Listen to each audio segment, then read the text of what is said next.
Good afternoon, everyone. I'm honored to be here this afternoon, and I got to listen to some of the discussion, and the media was really a critical factor in ensuring that women entrepreneurship succeed.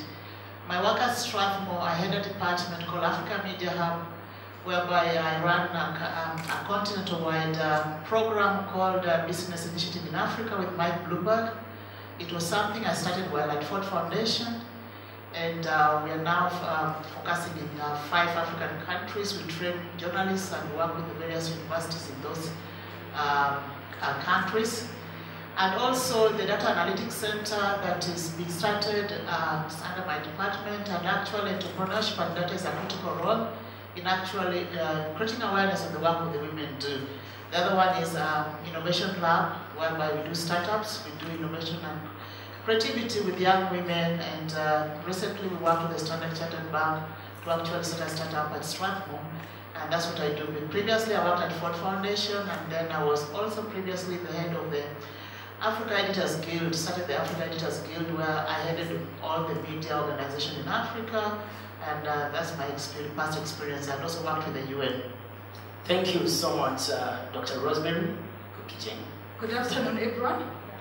My name is Jane Kagiri. I'm the founder and CEO of Creative Ed Solutions, a construction company now in its 10th year in business. Beyond that, I serve in the KEPSA Governing Council as the Vice Chair of the Gender and Youth Sector Board, which is in what capacity I'm here engaging in this discussion with you today. And let me mention a bit about KEPSA. KEPSA was founded in the year 2003, and its main mandate is to be the voice of the private sector. What happens at KEPSA is that we have 14 sector boards, and these sector boards mirror the ministries in the government that we have. Now, me seated here as the Vice Chair of the Gender and Youth Sector Board, the ministry that we mirror is the Ministry of Public Service, Youth and Gender. And that is how we get to engage with the government in voicing the issues of the private sector. So when it comes to our sector board, the various areas we have decided to narrow on are mainly 3. And the first one is supplier diversity, which I had earlier mentioned in the previous segment that was there. And in that, it's where we mainly look at the issues of AGPO. We engage the government on the law uptake and how it needs to be improved. We also engage on delayed payments. We engage on financing. We engage on mentorship, trainings, and all that with the government and help them to do better. We've also been engaging a lot on the bottlenecks, because in the last section, we had people talk about why there are no women in construction. Very many times, nobody stops to ask, what are the bottlenecks the women encounter to get to construction? Me seated here today as a construction company owner, every year I have to pay NCA 50,000 shillings. For a new applicant, they would also need to, at the minimum, to incur a cost of 20,000 shillings. Today, you look at a woman, a youth, or a person with disability in this country. How are they able to raise those kinds of amounts of money? Are we going to first look for food, or are we going to gamble on an opportunity and see if we're going to succeed in it? So those are some of the areas we've been engaging the government in. The second area is women on boards. We keep raising an issue where we say women have been in SMEs, they've been able to run their companies for so many years despite the many challenges they encounter. Please let me ask you, which other experience does a woman need for her to be appointed to a board? This is a woman who is good in critical thinking. This is a woman who is persistent. This is a woman who is passionate. For her to survive despite the difficult challenges, I think it's time they start being given opportunities.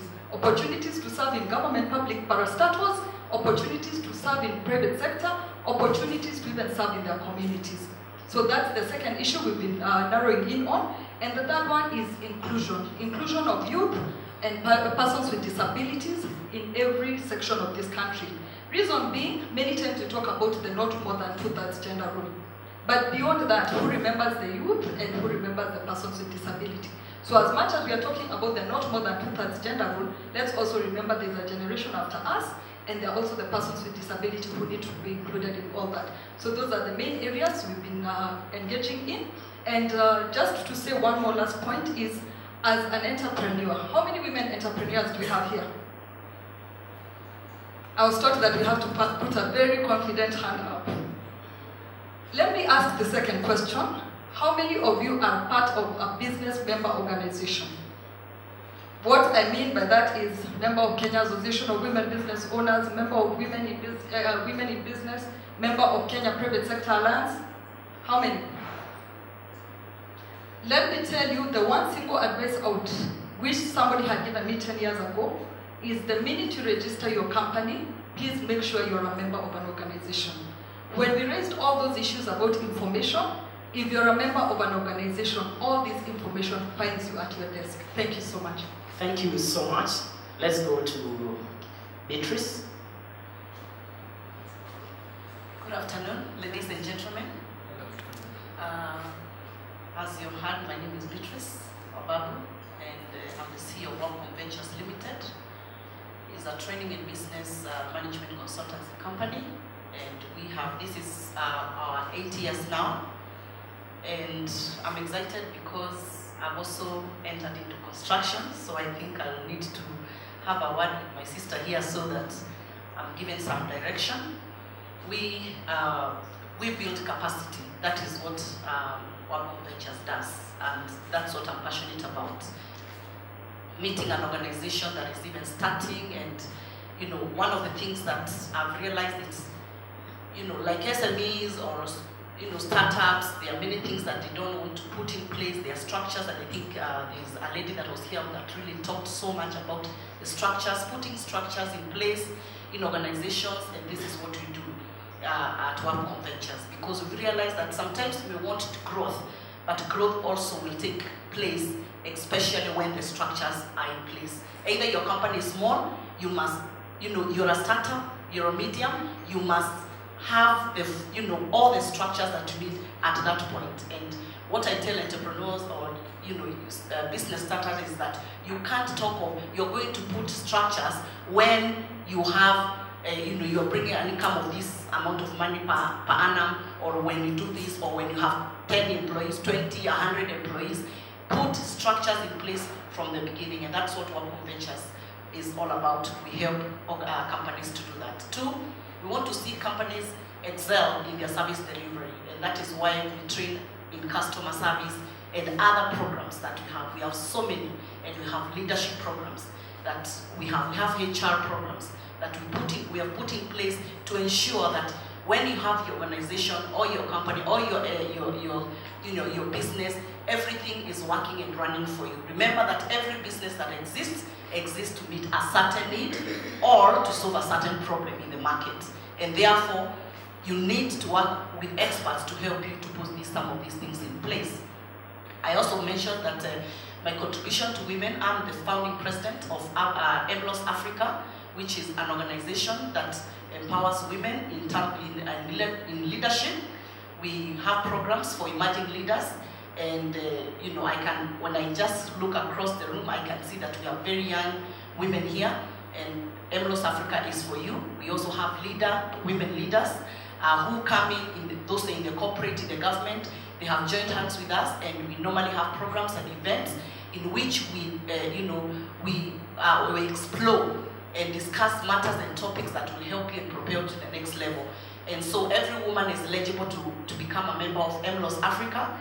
And I want to take this opportunity also to invite you for our final year event, which is our gala dinner, which is going to happen at Kempiski on 2nd of November. So if you're interested, you let us know, and we'll make that happen for you. We are going to have one of the directors from Safaricom who will be speaking to us. We have one businesswoman. She's also going to be there with us, and we are going to have a good time. We have quite a number of things lined up for the women. And so I invite you, all of you, to be there. Thank you so much. Thank you so much, Beatrice. We are going to engage more on capacity building, but I want us to start this afternoon session from where we left shortly before lunch. And you remember we were talking about the role of media in promoting women entrepreneurship. And this is where I want to bring Dr. Rosemary on board, because as a matter of fact, media is the most powerful force. It's one of the most powerful forces, and it has the ability to make guilty innocent and innocent guilty for that case.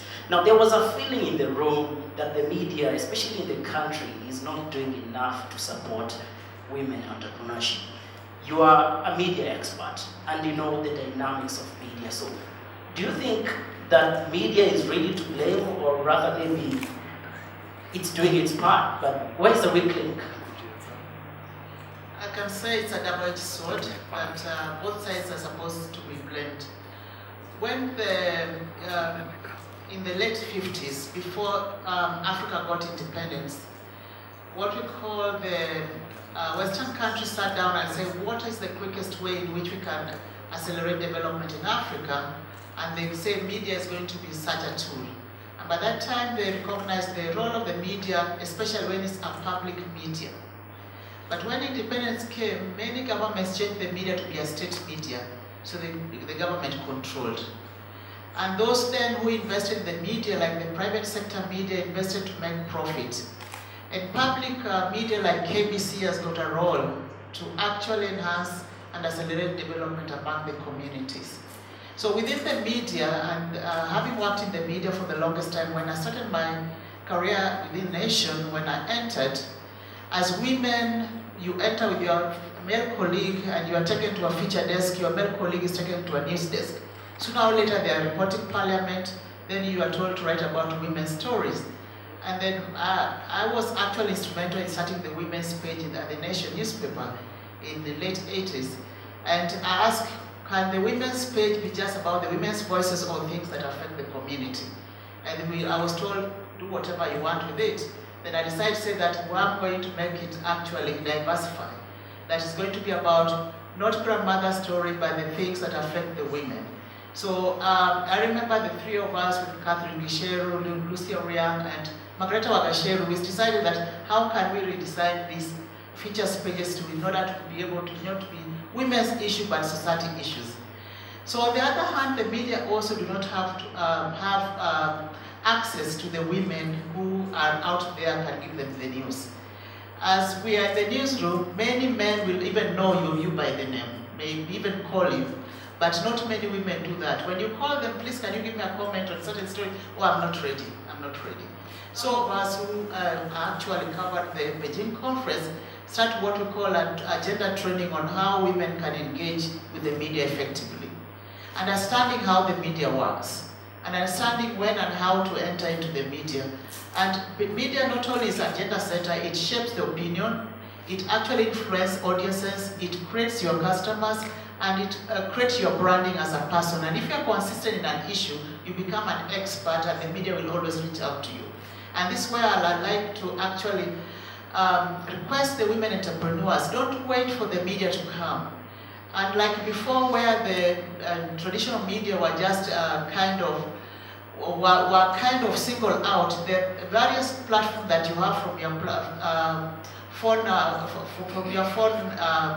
your telephone to even the Facebook to Twitter, those are platforms that reaches millions, that even the media will even notice you from those pages. So if you can package it so well with the product that you sell, the media will be able to reach that. So one thing I say, when you actually invest as an entrepreneur, how many think of putting money aside for the media? Do you? You put that. And you put it to do what? Advertisement or to do what? Because I like discourage, don't advertise. Create content about the product. And create, apart from the content, you actually design how your content should look like and how it should be received. And you can actually be the one to be an expert in that field. So with that, then you can approach media in different ways. They can come to you because they are looking for news, but the features because they want actually to further engage with your audience. And then analysis because they think that you're offering something that can influence the policy. And then the other one, then they can also come advertorials, especially when he was talking about feature services on the topical issues. They can come because you respond to the needs of the media. And it's that when I say it's a double-edged sword, the media need you more than you need the media. And that's take away home today. That don't think that you owe the media an apology. The media owes you. Because the wavelength which they operated is actually the public resource. You can hold them accountable. You can actually take them to court if you know the policy and the law of this country. Thank you. Thank you so much, Dr. Rosemary. I think one thing that is coming up so clearly, and I like that, is how do we make women entrepreneurship attractive for the media, because I think once we crack that, we'll have got it right. Now, I want to bring Ms. Jane on board, but on a different subject, because this one is purely on the role of the private sector in promoting women and entrepreneurship. And I raised this point yesterday because we had someone from the Gender Commission. You know, when we talk of the two-thirds agenda role, yeah, it could be working in the political circles, it could be working in the state corporations, but it's not incorporated in the private sector. So you are in KEPSA. How are you promoting women entrepreneurship on that line? Thank you. As KEPSA, we are really trying to promote the women entrepreneurship in that line by engaging the big players in the private sector. Like now, we currently have 84 members from the corporate sector, and we are trying to tell them, as much as we tell government to do this, we're also hoping that the private sector should also mirror the same thing. So we've had so many of them coming to in agreement with us, and from the outlook, I'm sure you're beginning to see more women getting appointed to boards in the private companies, and we are hoping that is something that is going to keep going, because we also we'll keep reminding them that it also improves on their brand.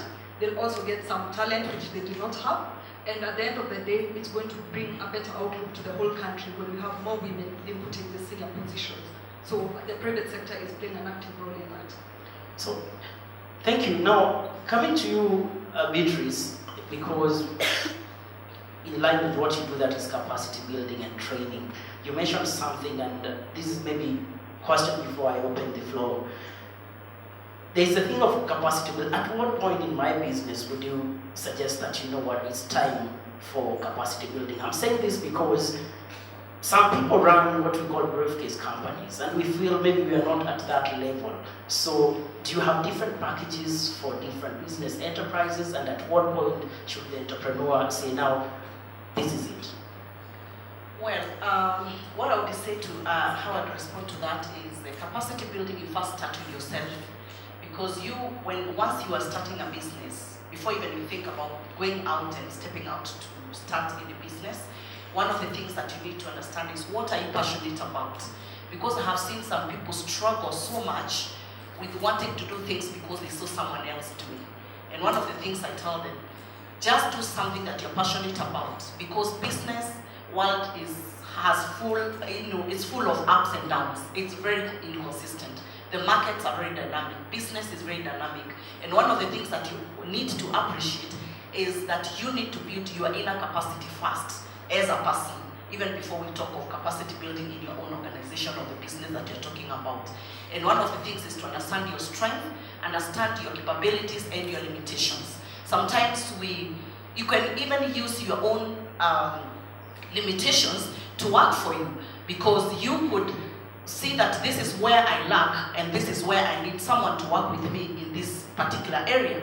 And that is why I tell people, you must learn how to hire your weakness, because if I hire someone who is doing exactly what I'm able to do, then I'm not adding value to my business. So you need to appreciate and to understand yourself first, and then build your own inner capacity, build your, make sure that you get all the information and do all the research that you need to do in the area that you want to venture into business. And already if you're there, I want to encourage that all of us as entrepreneurs, that you need to understand exactly what is happening in your industry, and that helps you. And you build yourself, get to know more, read more. And I think it's not a good kind of a proverb that is said that if you want to hide anything from Africans, you put it in the book.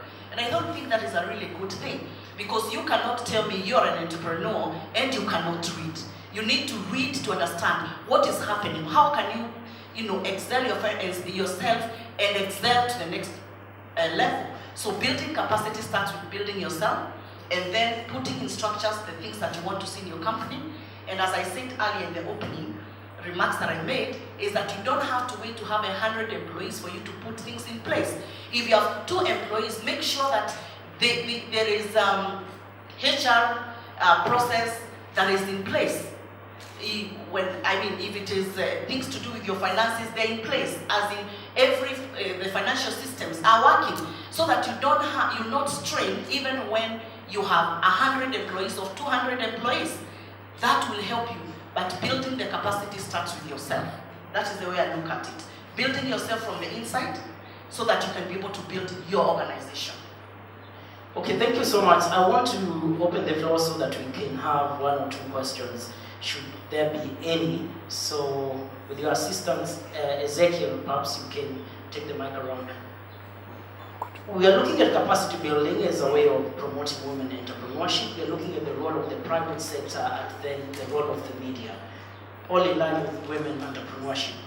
Any question that we have for now? Yes, I see Daktari has a question right here at the front. Any other question?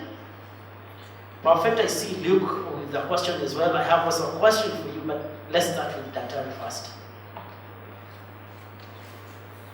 Hello, I'm Dr. Genesta Aligia. My question is to Kagiri. Kagiri, you are in KEPSA and you are also in construction. Construction is said to be a mega project, and most women will tend to shy off. Not that they can't do it, but because of they may have the technical knowledge, because you can have architects, engineers, and the like.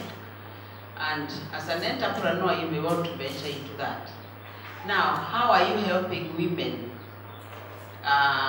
come into construction, connecting it with it's one of our pillars of the Agenda 4.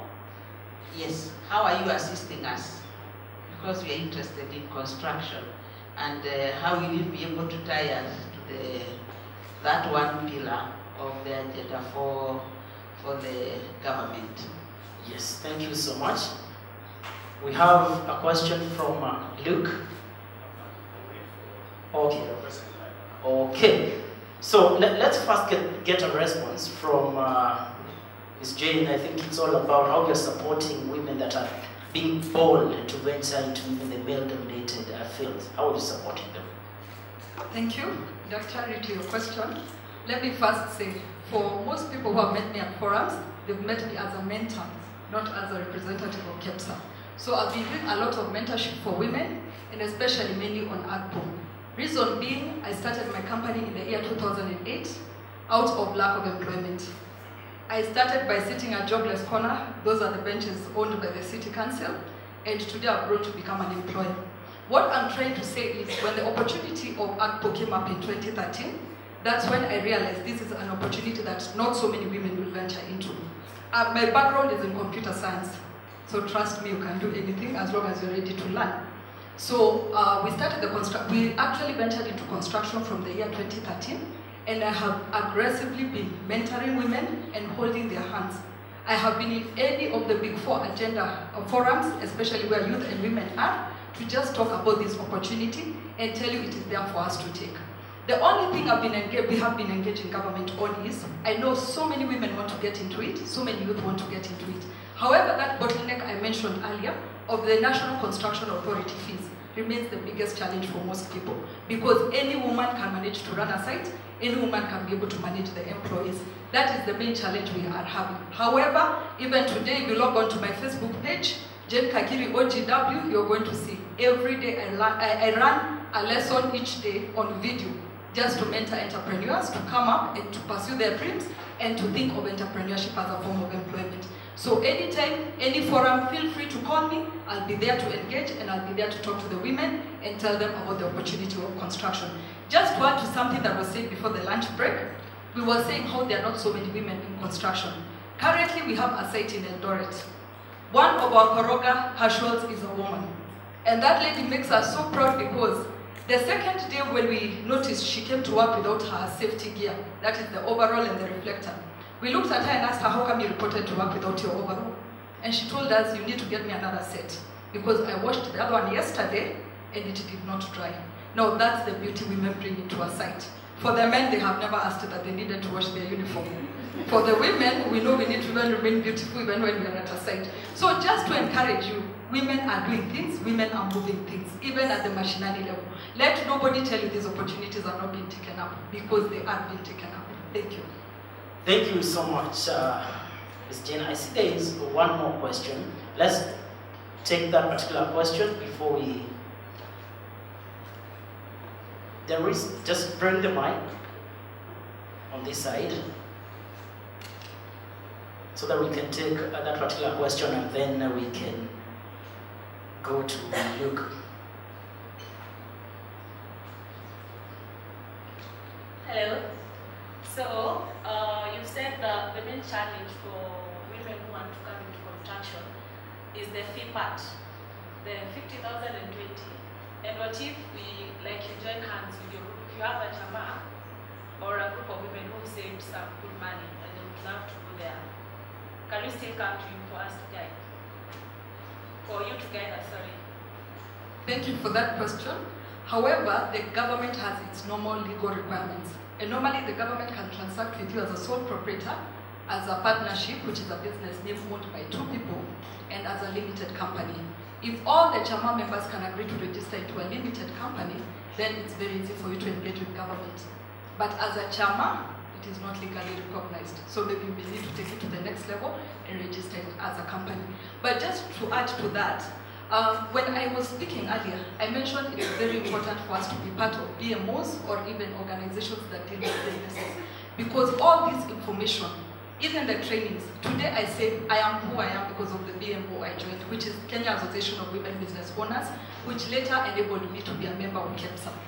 Because every morning I wake up, there's an email about a business opportunity, there's an email about a training opportunity. Please let's become proactive and join these organizations. They'll be so beneficial to you. Like the subscription fee for the BMO most times doesn't exceed 8,000 shillings per year. And I believe that's an investment worth putting in for you to gain all the knowledge and the networking that is going to happen.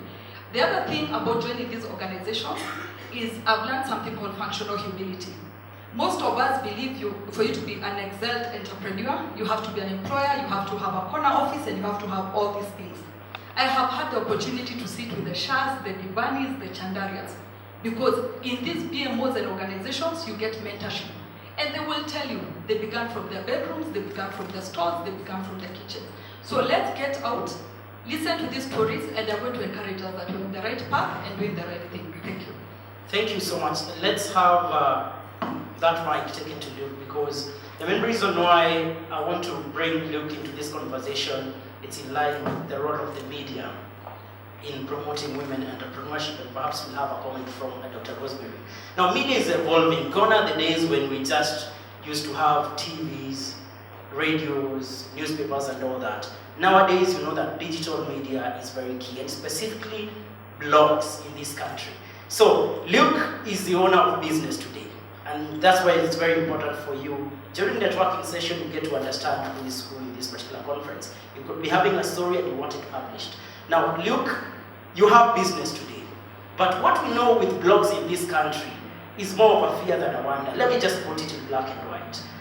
So, last year in 2018, Business Today got an award as the best blog in the country. What are you doing to support women entrepreneurship in the country? Well, thank you, Elijah. First, before I talk about what we are doing at Business Today, I would like to just give very general comments on the role of media and how women can embrace media as a tool to grow their businesses. And quickly, I want to just run through like 5 points quickly. As an entrepreneur, how do you capture media? At first, you must consume media to understand media. You have to watch television, you have to listen to radio, you have to read newspapers to be able to understand how they work and understand their content. Because I've met a lot of ladies who want to appear in a newspaper. So you listen to their story and tell them, I don't think your story is for newspaper. They don't know, I want to appear in a newspaper. So if you don't read that newspaper, you'll never understand where your article or where your story can be told. So consume media, understand the content of media. After that, what you need to do is now to look at what ways can you get yourself into media. First, and the most available forum right now is digital media. You can publish yourself. You can run a blog. You can go on Facebook, there's Twitter, and run your own media house for your company. And you've seen a lot of people who become very popular through social media by running their own blogs. And now from these blogs, the mainstream media, now KTN, Daily Nation, and Standard, will be able to find you. They'll listen, they'll look at your stories. They'll republish some of your stories, and some of them will reach out to you to contribute to some of the debates and stories. Another way is to comment on issues. Don't fear. If there's a budget and you are into tax consulting, why not contribute ideas to the Nation, to the Standard? Why not call the KTN, for example, and say, I would like to be part of the panel that is discussing taxes. To the budget, the same thing. If it's something to do with entrepreneurship, you want to be there as a panelist. So comment on issues. Newspapers have a lot of pages for guest columns, opinions and all that. Read those newspapers, contribute. Because most of the opinion pages we are seeing politics. We need to see debate. I see Kenya Soil Manufacturers doing quite a lot in terms of commenting on topical issues affecting business. Then select a media that you think will reach your audience. And that's what I was alluding to when I said about consuming media. You don't have to be on TV to be popular.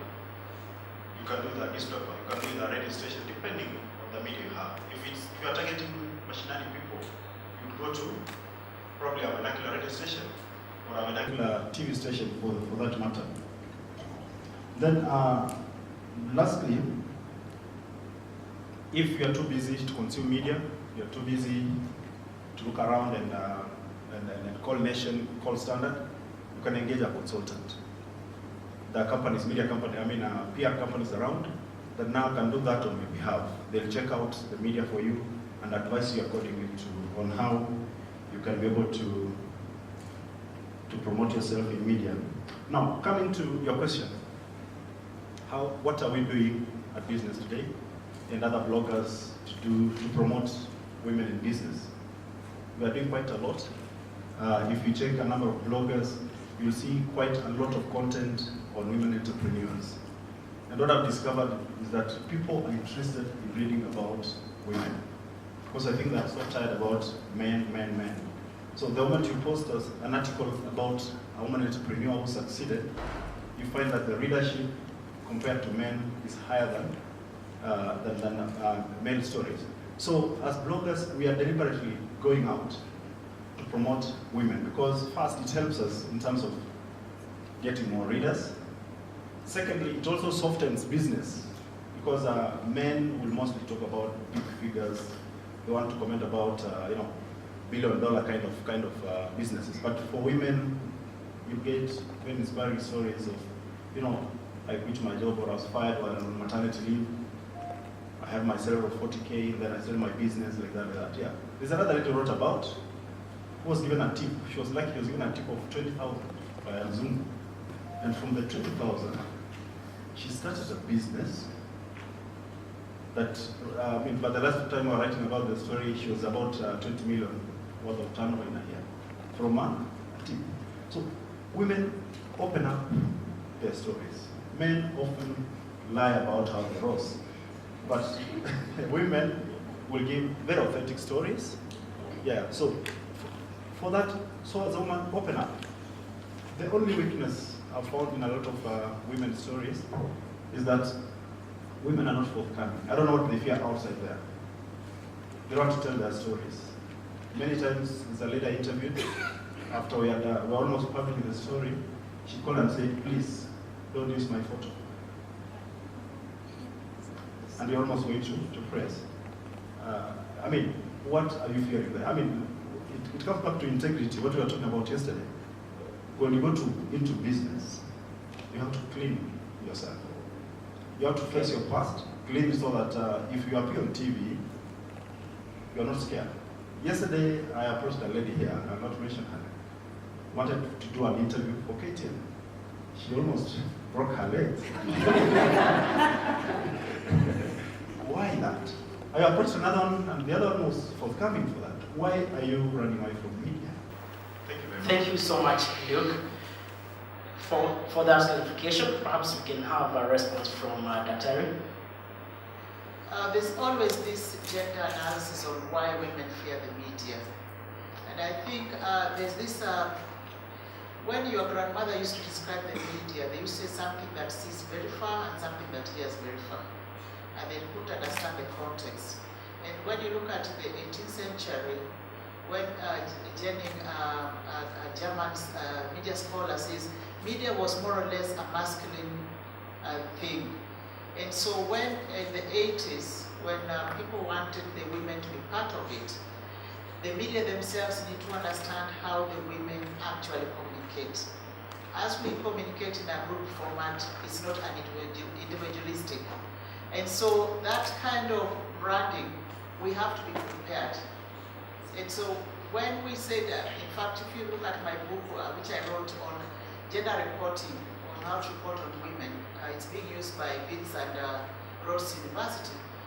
It's about how do you understand the women as a market audience, and we're able to make the media house to understand the women. That the women are not the same as men. The way the women consume the media is different from the way the men consume. Because when a woman comes there, they come as, first of all, not as that woman. They come as a mother, a wife, a daughter, a community, and even a tribe. But a man will come individually as a personal person. So we need to understand as media how then we dissect this in order to actually make the women be comfortable with us as a medium in which they can trust, a medium in which they can understand.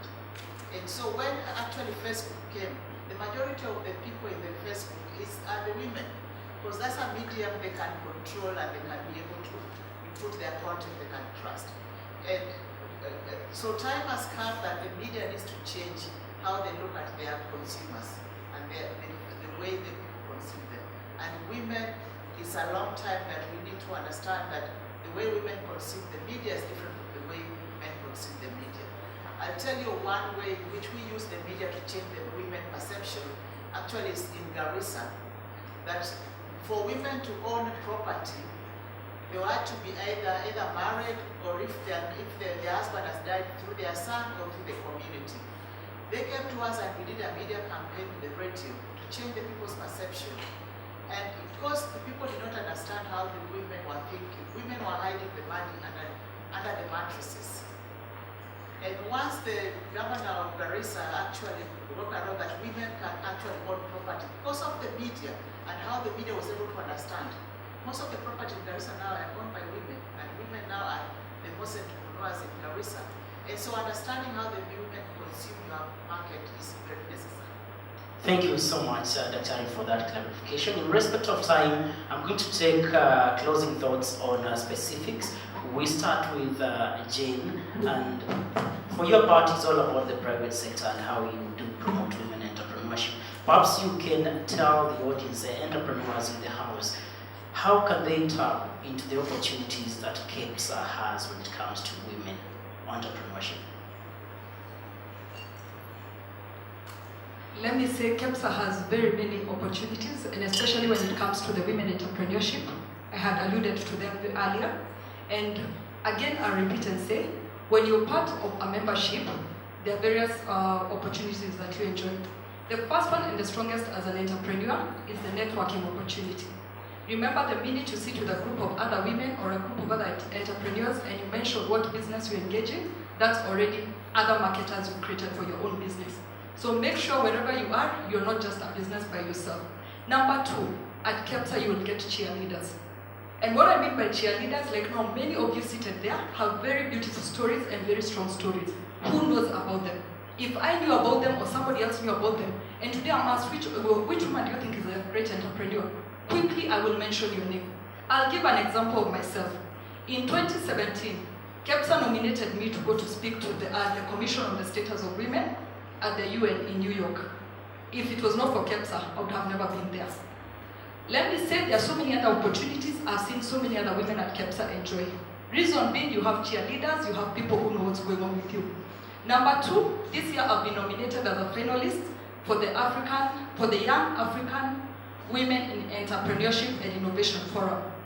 I'm a finalist among 5, and I'm the only one from East Africa. Again, I do not know who nominated me, but I believe it's from my big network of women. What I'm trying to say is, please let's get out and let's enjoy these opportunities and let's pursue them. The third opportunity and benefit you get from this is, in your business, there are so many challenges you encounter every day.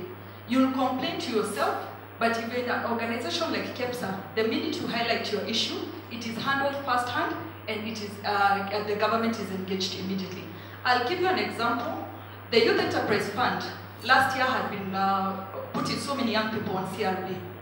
On CRB because they've delayed in paying loans, yet they're delayed paying those loans because the same government has delayed to pay them after they've delivered. When we attended the presidential roundtable, that's one of the issues we raised. Of course, the president was as shocked as we've always been. So what I'm trying to say is, get into these organizations, those issues that affect your business are highlighted and they are handled immediately.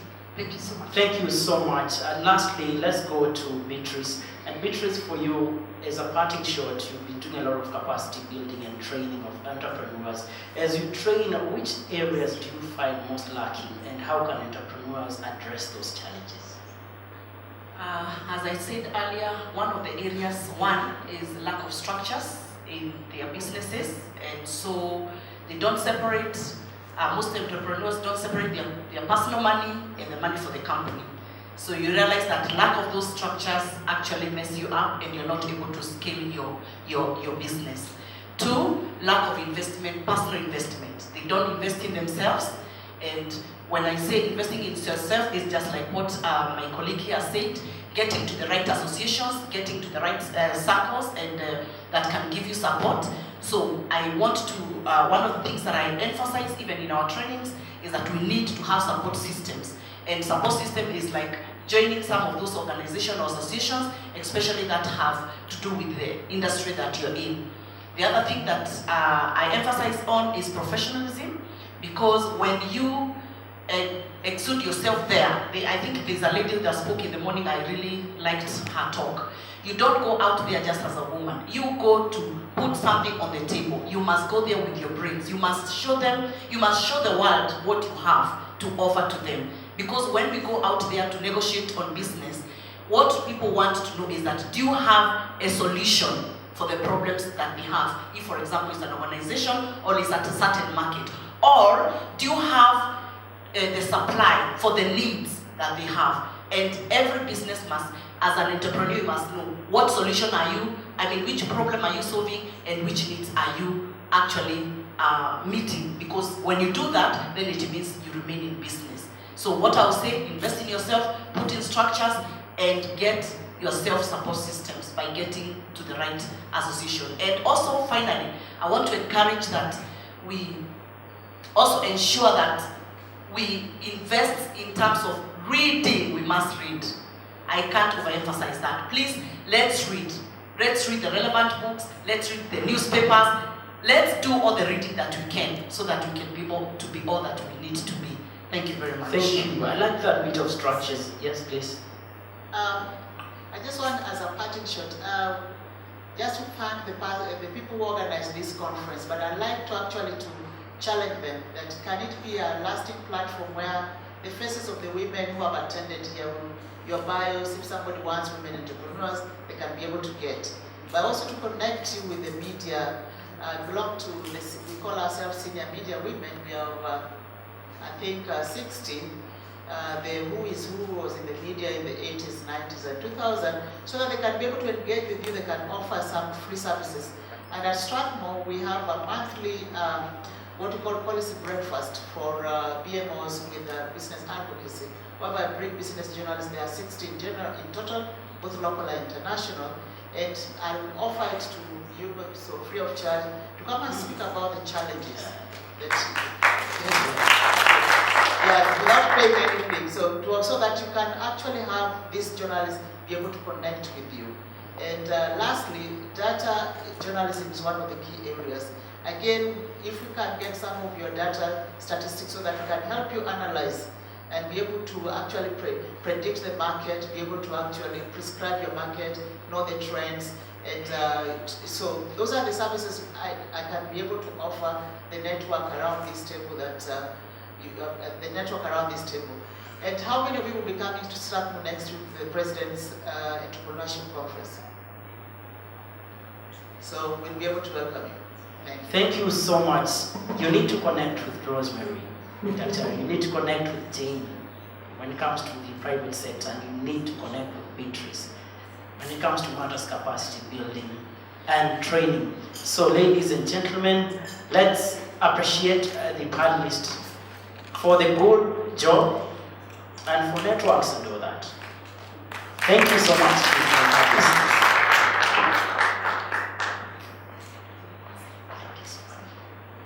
Thank you so much.